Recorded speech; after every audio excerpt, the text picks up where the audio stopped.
우리는 계속해서 주일마다 바울이 쓴 로마서라는 이 편지, 이 서신을 읽어 나아가고 있습니다. 계속해서 로마서 3장에 들어오기까지 말씀을 준비하면서 항상 마음이 무겁습니다. 왜냐하면 바울은 계속해서 하나님의 심판에 대해서 말하고 있고, 또 우리 인간이 그 하나님의 심판대 앞에 섰을 때에 결코 죄가 없다라는 무죄 선언을 받을 수 없다. 바울이 끊임없이 그 이야기를 하고 있기 때문입니다. 저는 말씀을 전할 때 그것을 바울의 성실함 혹은 바울의 현실적인 눈 혹은 단호함, 이런 단어로 표현을 했습니다. 어떤 것이 많이 있는데 조금 있다고 말하지 않고 있는 그대로를 오히려 그대로 정확하게 전하려고 하는 바울의 모습을 함께 봐왔고, 지금 이 로마서의 3장 20절까지 우리가 함께 그 말씀들을 나눠왔습니다. 여러분, 한번 상상해 보십시오. 마지막 때에 우리가 하나님의 심판의 자리에 섭니다. 여러 가지 변명도 하고 싶고 나는 괜찮은 사람이라고 말하고 싶은데 우리의 입이 막힙니다. 말할 자격이 없다. 옆에 있는 법관이 우리의 입을 막아버린다면, 그리고 이대로 하나님의 심판, 하나님의 그 재판의 자리가 끝나버린다면 어떻게 될까요? 이제 아무것도 할 수 없는 절체절명의 순간, 그때를 상상해 볼 수가 있습니다. 그런데 놀랍게도 오늘 3장 21절부터 극적인 반전을 뜻하는 이제는 이라는 단어로 바울이 말씀을 시작하고 있습니다.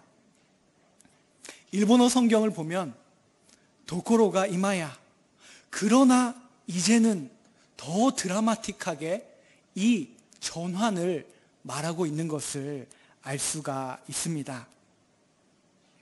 하나님의 법정은 개정 중이고, 우리가 지난 시간까지 봤던 말씀에 의하면 이방인도, 그리고 이제는 택함을 받은 거룩한 백성이라고 불렸던 이스라엘, 유대인도 하나님 앞에 피고의 자리에 앉을 수밖에 없다.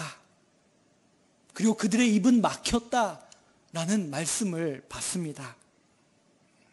그렇게 모두가 다 무너지고 실패한 그 상황에서 하나님은 이제 무엇을 하실까?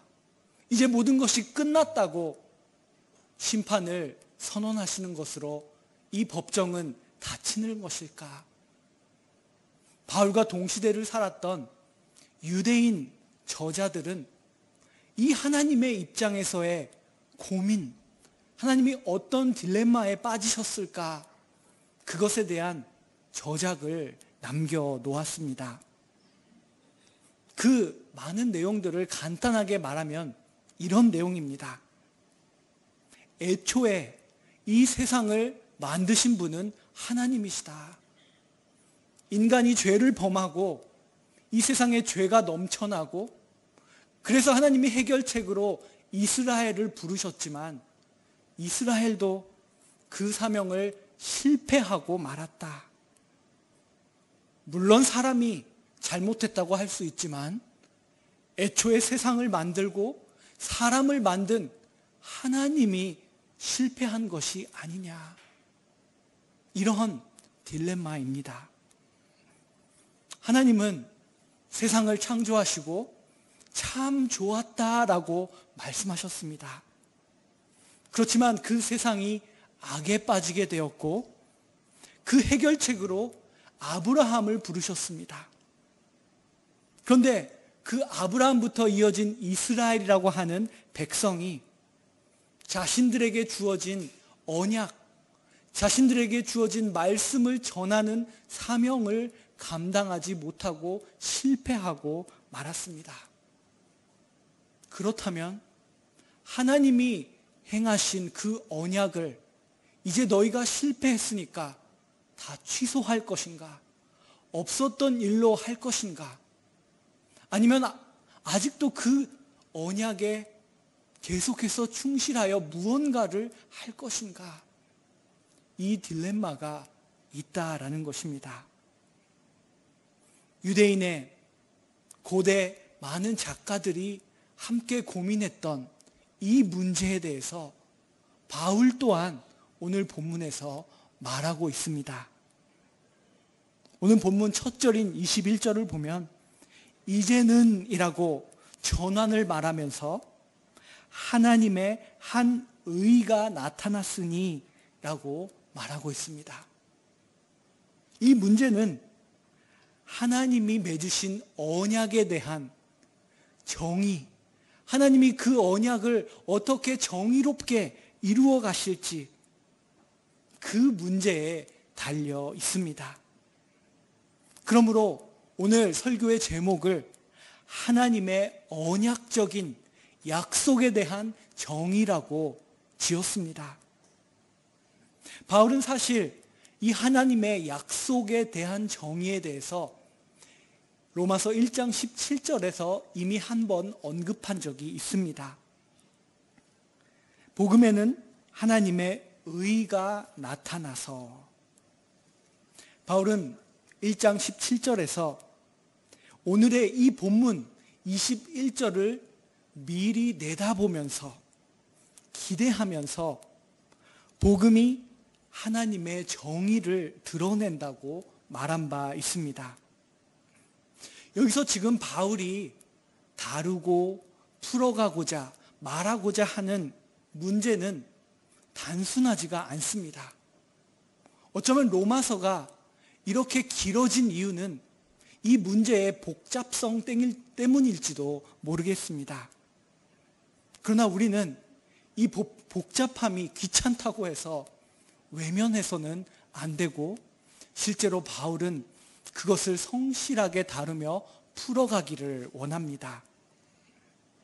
바울은 이 죄의 문제, 하나님이 언약을 주시고 그 언약에 대한 신실하심과 정의를 나타내는 이 문제를 창세기부터 바라보고 있습니다. 하나님은 아담으로부터 시작된 죄의 문제를 다시 보시니 참 좋았던 그 세상으로 창세기 1장, 2장에 기록되어 있는 그 에덴 동산이 나타내는 모습으로 다시 되돌리시기를 원하셨습니다. 그래서 하나님은 계획을 세우셨고 그 계획으로 부름을 받아 약속, 언약을 맺은 사람이 있었는데 바로 아브라함이라고 성경은 말합니다. 그런데 그 아브라함을 통해서 이 세상을 회복시켜 나아갈 하나님의 계획이 꼬이게 됩니다. 하나님이 이 세상을 회복시키기 위한 해결책이 아브라함으로 이어지는 이스라엘 백성으로 이 세상을 회복하기 위한 계획이었는데, 하나님은 분명히 그 약속에 신실하실 것이고 최선을 다할 것인데, 정작 그 사명을 받은 이스라엘이 하나님을 향하여 등을 돌려버린 것입니다. 배달을 해야 할 그 배달부가 배달의 사명을 감당하지 못하고 실패해버린 것입니다. 거기까지만이면 차라리 좋겠는데 타락한 세상과 똑같이 되어서 똑같은 죄악 속에 이스라엘이 있다라고 바울은 말했습니다. 하나님은 이제 하나님의 그 법정에서 이방인도 이스라엘 유대인도 모두가 다 피고석에 앉게 되었다라고 말합니다.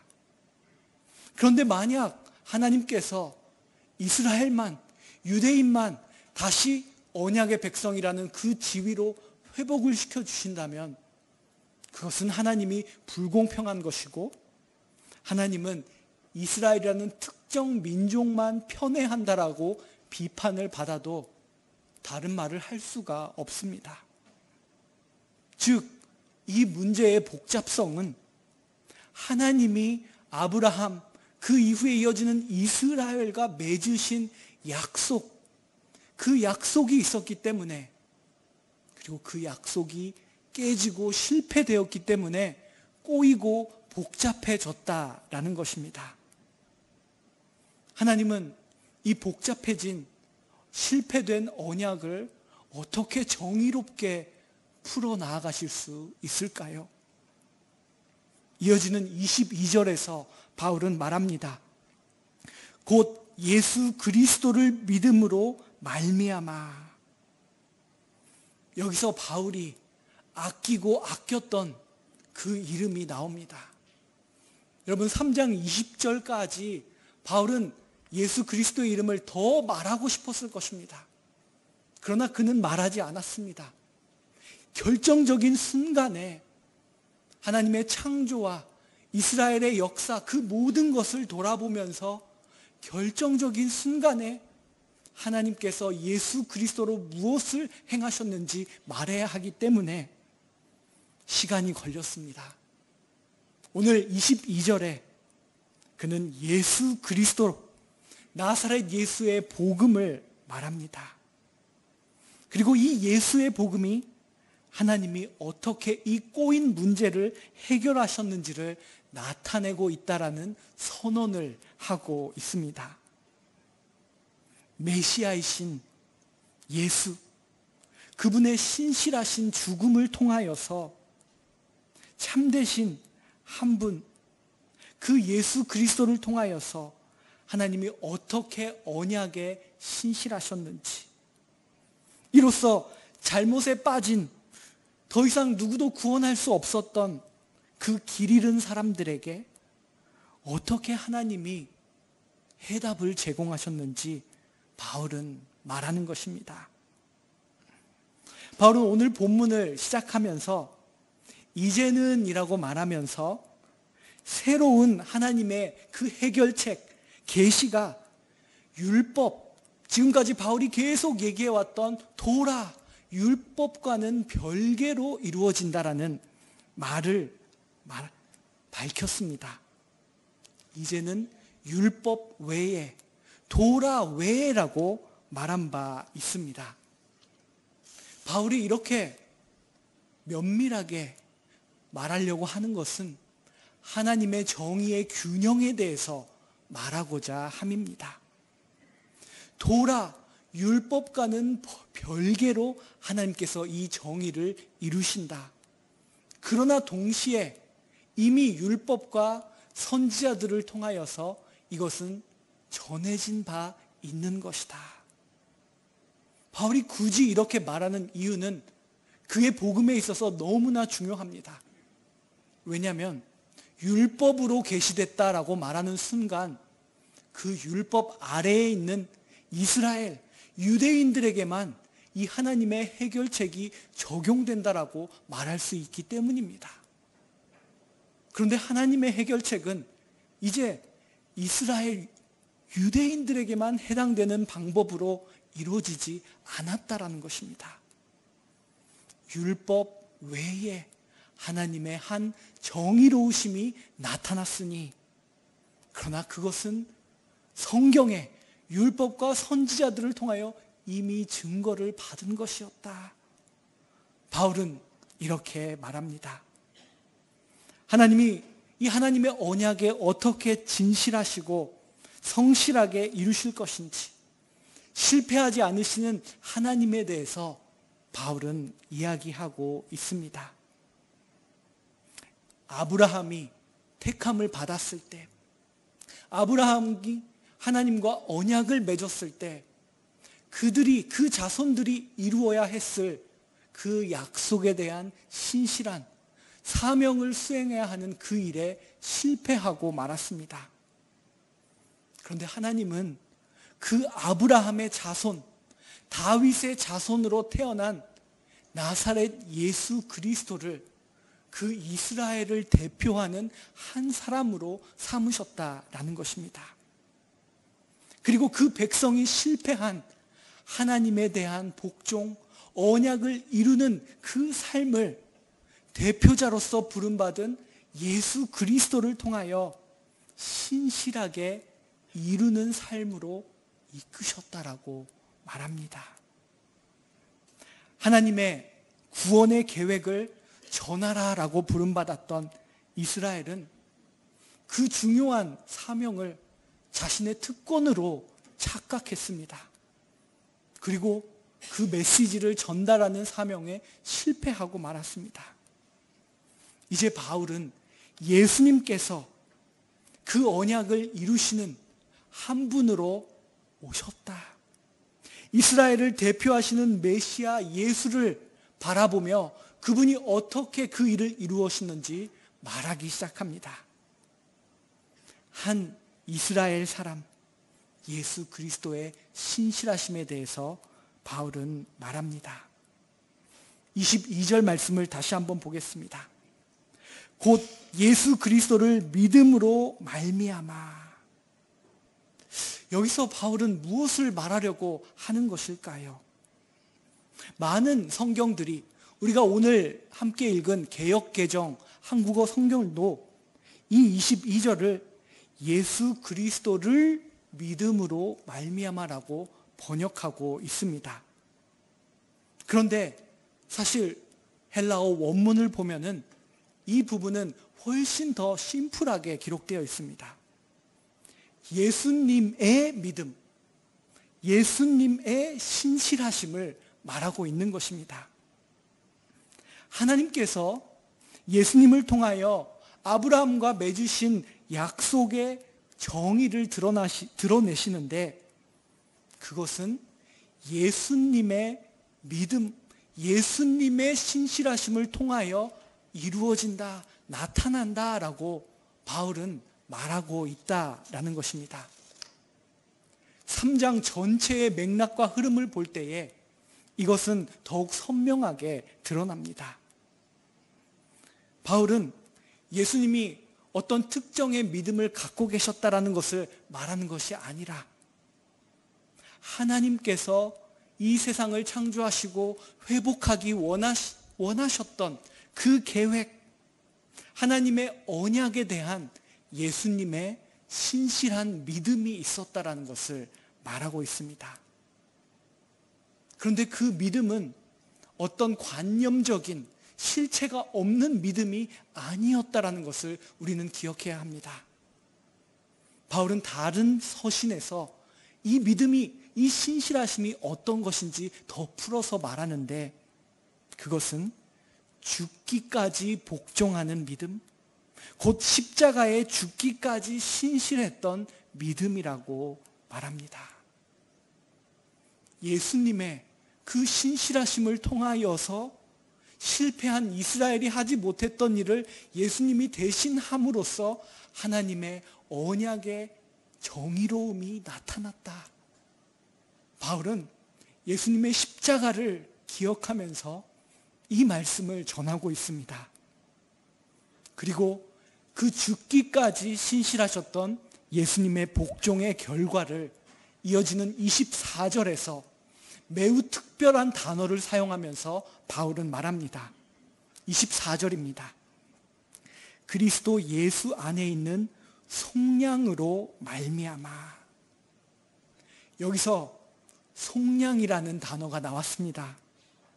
여러분이 지금까지 신앙생활을 해오시면서 이 속량, 아가나이라는 단어를 들어보신 적이 있을 것입니다. 이것은 우리가 심려를 기울여서 똑바로 이해해야 하는 매우 중요한 단어 중에 하나입니다. 이 세상은 모든 사람이 죄를 범하여서 하나님의 영광에 이르지 못했다고 바울은 오늘 본문에서 말했습니다.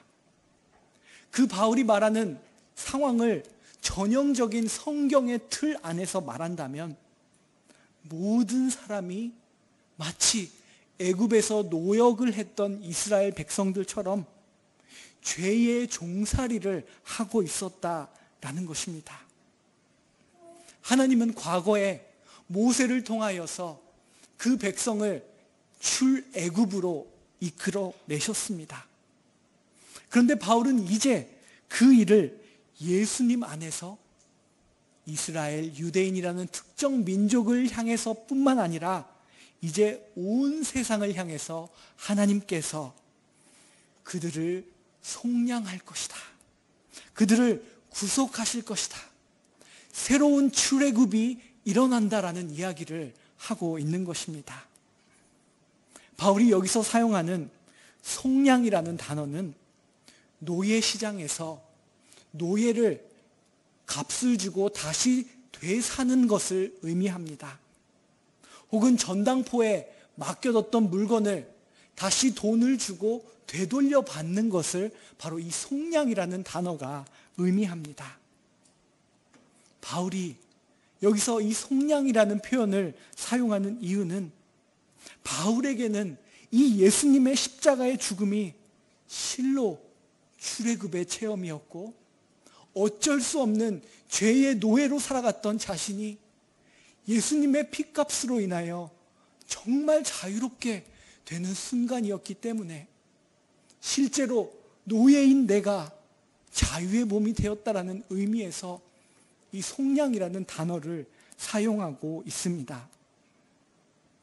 이 속량은 피고석에 앉아있던 이제 이 재판이 끝나기 일보 직전이었던 그 모든 이방인과 유대인들, 피고인들이 감히 기대하지도 못했던 그런 속량이었습니다. 그런데 거기서 머무는 것이 아니라 자유의 몸이 됐는데 거기에 더 큰 은혜가 주어집니다. 24절 후반부를 보면 하나님의 은혜로 값없이 의롭다 하심을 얻은 자 되었다.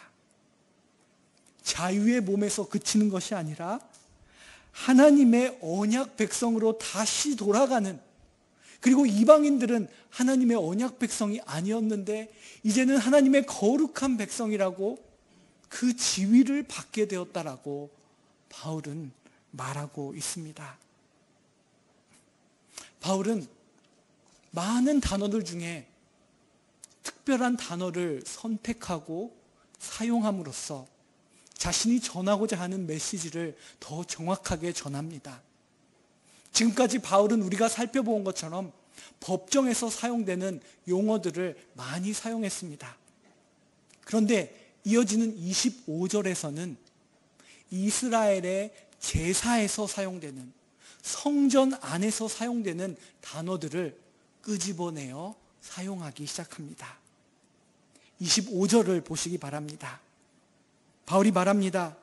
예수를 화목제물로 세우셨다. 하나님께서 예수를 화목제물로 세우셨다. 여기서 나오는 세웠다라는 이 표현은 제사장들이 성전에서 진설병을 하나하나 정성스럽게 세워놓는, 진설하는 그 모습을 떠오르게 하는 단어입니다. 하나님께서 마치 제사장에 드려지는 진설병처럼 예수님을 세우셨다라고 말합니다. 또한 바울은 성전에 있었던 매우 특별한 성전의 기구 하나를 이곳에서 말하고 있습니다. 그것은 바로 속죄소라는 것입니다. 일본어로는 아가나이노 후타 메구미노자라고 말합니다. 영어로는 mercy seat라고 말하면서 은혜의 좌라고 번역되기도 합니다. 앞에 슬라이드를 띄워주셨습니다. 언약궤, 법궤라고 불리는 것의 뚜껑 부분이 바로 이 속죄소라고 불리는 것입니다. 천상의 생물이 무릎을 꿇고 기도하는 조형이 있습니다. 그 사이에 하나님께 제사를 드릴 때, 예배를 드릴 때 하나님의 은혜가 그곳에 임하고 하나님의 용서가 임하면서 하나님의 백성과 하나님과의 만남이 이루어지는 자리, 그런 의미에서 그곳을 속죄소라고 부르고 은혜의 자리라고 불렀습니다. 다음 슬라이드를 보여주시겠습니까? 이렇게 뚜껑이 떨어지게 되는데 그 뚜껑 부분이 바로 속죄소 은혜의 자리입니다. 오늘 개역개정 성경은 25절에서 화목 제물로 세우셨다라고 번역이 되지만, 그 번역도 가능하지만 이것은 속죄소를 나타내고 있다라고 볼 수 있는 단어라는 것입니다. 지금까지의 흐름을 통해서 바울이 말하고자 하는 것은 구약 성경의 제사장들을 통하여 나타났던 그 모든 제사의 상징들이 이제는 예수님을 통하여, 새로운 속죄소로 세워진 예수님을 통하여 예수님이 속죄소가 되셔서 죄가 용서함을 받고 단절되었던 하나님과 백성들의 만남이 이루어지는 장소가 바로 이곳이다. 하나님께서 예수님을 그렇게 세우셨다라고 말씀하고 있는 것입니다. 이 속죄의 개념에서 중요한 것이 피 흘림입니다. 바울은 그것도 빠뜨리지 않습니다. 그의 피로써라고 본문에서 말합니다. 예수님의 희생적 죽으심이 바로 하나님의 약속에 대한 성실하심, 정의로우심 가운데 나타났다라는 것입니다. 그동안 구약시대에 제사장들을 통하여, 제사를 통하여 나타냈던 그 모든 예표적인 것들이 이제 예수님을 통하여 실제적으로 나타났음을 알 수가 있습니다. 25절에서 후반 부분을 보면 이 일을 통하여 어떤 변화가 일어났는지 알 수 있습니다. 하나님께서 길이 참으시는 중에 전에 지은 죄를 간과하심으로, 이 번역은 오해를 살 수도 있습니다. 하나님이 죄를 가볍게 여기셨네? 하나님이 죄를 그냥 너무 쉽게 없었던 걸로 하셨네? 바울은 그런 이야기를 하려는 것이 아닙니다. 하나님께서는 예수님의 피 흘리심, 예수님을 세우심으로써 모든 인간이 받아야 했던 그 심판과 진노를 예수 가운데 다 쏟아내셨다라는 것을 말하고 있는 것입니다. 하나님은 죄를 가볍게 여기거나 죄를 없었던 일로 취급하지 않으시고 죄를 죄로서 예수를 향하여 처단하셨다라고 바울은 말합니다. 그 결과로 인하여 죄를 넘어가심으로 자기의 의로우심을 나타내셨다라고 말하고 있습니다. 바울은 이 하나님이 이루어내신 정의로움이 언제 일어났는지를 얘기하는 것을 매우 중요하게 여깁니다. 하나님의 정의가 이루어지는 순간, 우리가 마지막 날에 받아야 할 심판을 미리 예수 그리스도를 통하여 받게 되는 그 순간이 지금 이때다라고 바울은 말합니다. 26절을 보시기 바랍니다.